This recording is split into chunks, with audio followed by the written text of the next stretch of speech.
Hello दोस्तों, नमस्ते, जय माता दी। हम अपने चैनल ने प्रताप गुड़िया ब्लॉग में आपको स्वागत करती हैं। एक छोटा सा चुटकुला उठाने की प्रस्तुत करने जा रहे हैं। उसको कैसा लगा कमेंट बॉक्स में ज़रूर बताइएगा।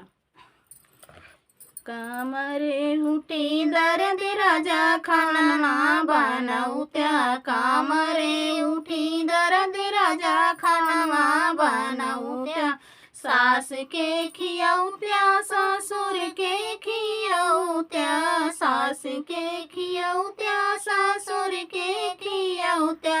हमारे बिना चाहिए राजा तो आई बनाऊ त्या, हमारे बिना चाहिए राजा तो आई बनाऊ त्या। कामर उठी दर्द राजा खाना बनाऊ त्या, कामर उठी दर्द राजा खाना बनाऊ त्या।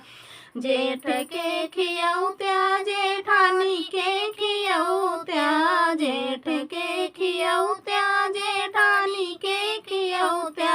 हमारे बिना होटल से खाना मांगऊ त्या, हमारे बिना होटल से खाना मांगऊ त्या। कामर उठी दर्द राजा खाना बनाऊ त्या, कामर उठी दर्द राजा खाना बनाऊ त्या।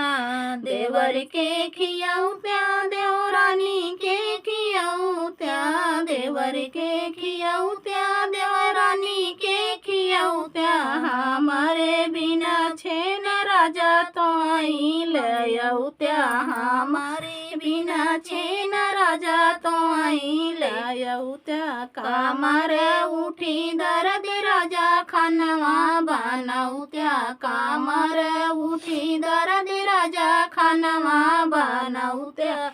ननद के खियाऊ त्या, ननदोई के खियाऊ त्या, ननद के खियाऊ त्या, ननदोई के खियाऊ त्या। हमारे बिना पिज्जा बर्गर तो आई लयऊ त्या, हमारे बिना पिज्जा बर्गर तो आई लयऊ त्या। कामर उठी दर्द राजा खानवा बनाऊ त्या, कामर उठी दर्द राजा खानवा बनाऊ त्या।